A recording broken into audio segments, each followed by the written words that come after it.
Hey y'all, I'm Margaret, and this is Byron, and we're the host of the Beyond I Do podcast. Today, we wanted to share with you another funny story from his past um, about a decision that he made and possibly came to regret. Yeah. I hope so. Yeah. All right. All right. So this was 1993. It's my senior year in high school. I had a buddy of mine that graduated 2 years before I did. He's working at our local mall, the old mall. It's gone now. And he was working in the store. And I remember, the things used to be back in the day, somebody work in the store, or work at the local restaurant or whatever. Hey man, hook me up, you don't pay full price for everything you get, but you pay something, right? Well, my buddy been talking one day. It's like, hey man, I need to get some clothes, man. To hook me up. In the store, those old stores called JB White. And so he worked there in the young men's department. So, I've been telling, hey, let me know when you get some good stuff, man. It's like, all right, I'll let you know. So it's one particular day. I'm sitting at the house. I got home from school. I'm sitting at the house. It's probably about 3, 4 in the afternoon. He called me. And he said, hey, man, that got me on the floor by myself, man. You want to get some stuff, you come on through. So I was like, all right, shoot, bet. So, I was getting the cars at the town drive. I didn't have my car at the town drive, my daddy's car. Ooh. Got his car, borrowed his car. Went down there to the doggone JB White. Went in there. Y'all, I'm just grabbing stuff. I'm just like, go get these jeans. Yeah, these my size. This shirt. It's my size. So get a couple of hats. I went up there, took to the register. She said, that's all you want? Get some more stuff. I said, hell yeah. Hell yeah, get me some more stuff. So I went and got me some more stuff. And I noticed this white dude, just kind of browsing the aisle, like he was just walking and kind of looking. But, I'm just thinking, well, it's all good, My boy ain't gonna, put me in no position for nothing to go wrong, right? So, get some more stuff. And that white guy that was standing, I ain't see him no more. So, take all that stuff up to the register. Man, it must have probably, now this is 93, so I'm talking about probably 6 or 7 pair of jeans, Levi's, polo shirts, some socks, a couple of hats. Got me a couple Florida State hats I had, so I was a Florida State fan back then. So, get up to the register, he's just ringing stuff up. Still in there by ourselves. It's like, boy, I made it good. He putting stuff in the bag, taking little tags off, putting stuff in the bag, bagging it up. So, we talking, about stuff, as he's ringing stuff up, putting in there. I think the total came out to be like, if I had to guess, I don't remember, it was like $600 to $700. I gave the joke $45. I am by no means happy about this now, but I gave him $45. Grab my bags. All right, man, I'll holler at you. I'll give you a call later. All right, peace. So I decided the way that I came in, I went straight into the JB White, right? So I decided I'm going to go out of the mall area, went out that exit. And as I'm going out of the mall area, walk around, go by there to the other side, in the car, good.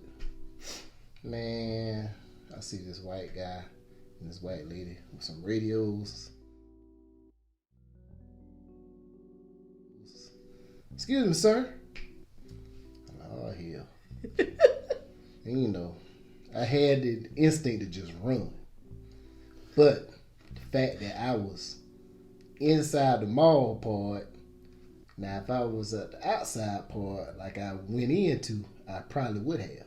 Now I was on the inside part, so lo and behold, it's like, can you come with me? Dang. So we go back there. They take us to this little back room.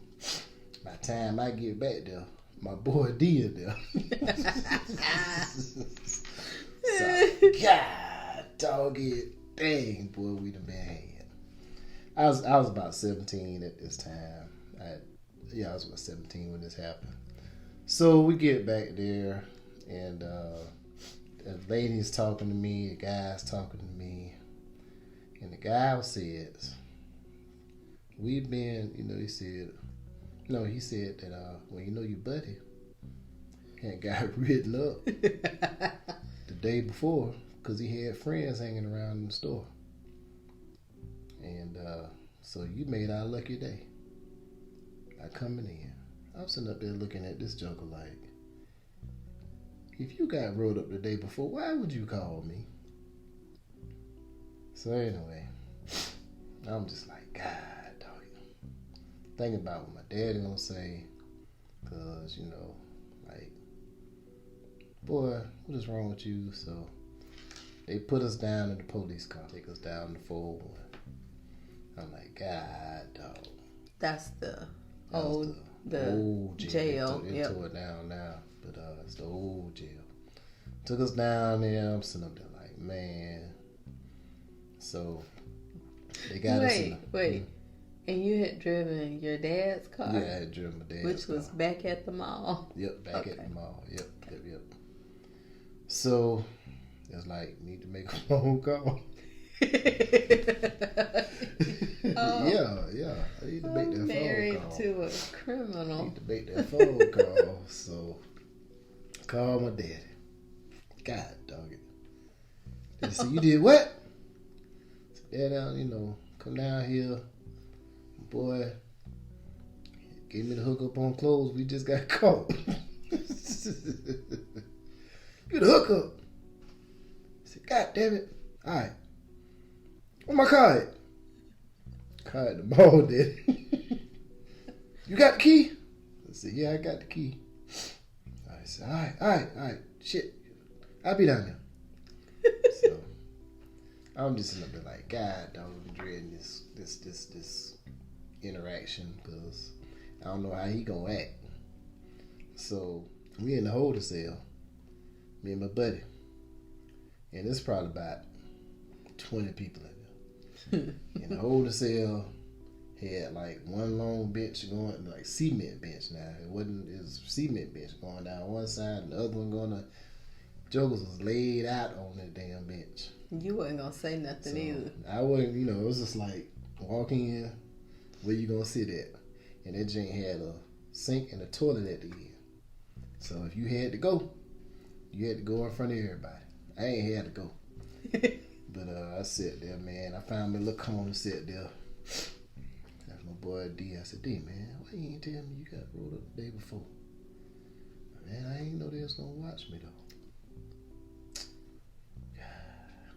That's what you get for hanging around suburban thugs. I'll tell you that now. Or trying to be one. Trying to be, yes. But you want to be thugs. Yep.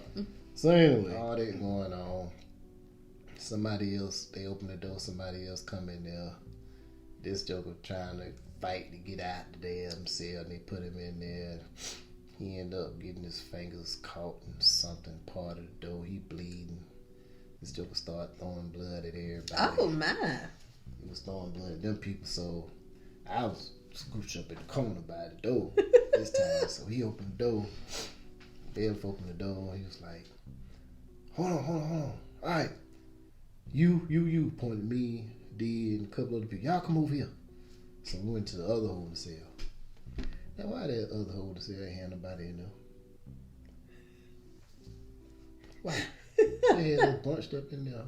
Anyway, so maybe they had just got it cleared out. Maybe, I don't know. So we sitting up there, finally get quiet. Finally they open the door. All right, Byron Mackey, D, parents here to get y'all. Y'all come up here, you folks here. Boy, that was a long walk. I can imagine. That was a long walk. So they took us in that room. Then his folks on one side, me and my folks on the other side. My dad was like, well, I can't really get mad at you. He was just trying to get hooked up. You just got caught. I'm like, what? Okay. So, I'm a little excited about it. Okay, well, he ain't that mad. He ain't that mad. So, the cop explained to my daddy. Of course, my daddy knew everybody, so he ended up knowing my daddy. So, they up there talking. I can tell you what, you just do this, blah, blah, something like, I ain't got to worry about getting my ass beat. I was 17. Anyway, so get done with that. I was sitting up here looking at D like, bruh, come on now. See, he told me, and I told him that. I said, hey man, if you'd have told me that you got wrote the day before, I wouldn't even came. I would have stayed home. Because I was perfectly fine watching Transformers. Or wherever the hell that was on that evening. That afternoon. You would have been up there trying to get some clothes. No, I wouldn't. If you told me you got rolled up, I wouldn't have went. I had no sense. I had more sense than that now. Okay.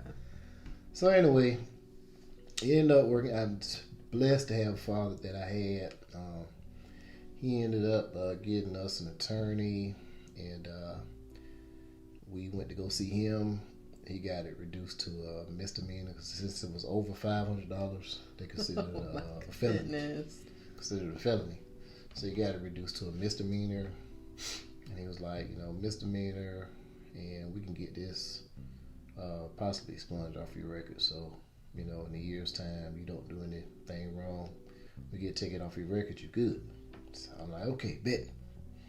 So we went through the process, got all that done, and the rest is history. But it did come back on me when I was living in Atlanta one time. I worked at this chain of convenience store they had called Quick Trip. Everybody know Quick Trip. We just got some down here where we live. But anyway, so I'm working there, and I fill out the application, put on there, no criminal record. Mm-hmm. Hey, I got none. All that's been done, taken care of. So man, I'm like, go through the training, all that, get to the store. I done worked about 3 days. Man, I'm finally getting used to handling the register and customers checked out, gas and all that stuff. The dude come in and say, Mr. Mack, I need to come talk to you. Took me back there in the cooler section. I said, well, you put some information on your application that was incorrect. What? So you falsified some information on your criminal history. I explained to him what happened, but of course, that wasn't finna do no good. So he had to terminate me. He said, I hate to do it. You're a good worker. He said, but you gotta go. Man, my heart was broke. That was one of them jobs. I was like, boy, I'm gonna work my way up. He was talking about the good compensations, the management compensations, boy. I was gonna be a Quick Trip manager. I was gonna own Quick Trip one day. But that didn't happen. So. Not at all. Yep, that's my funny story. Trying to get the hookup, got caught. And it is what it is. Yep. I'm just thankful that it didn't go beyond anything like that, So that's it. All right. Till next time. We will holler at y'all.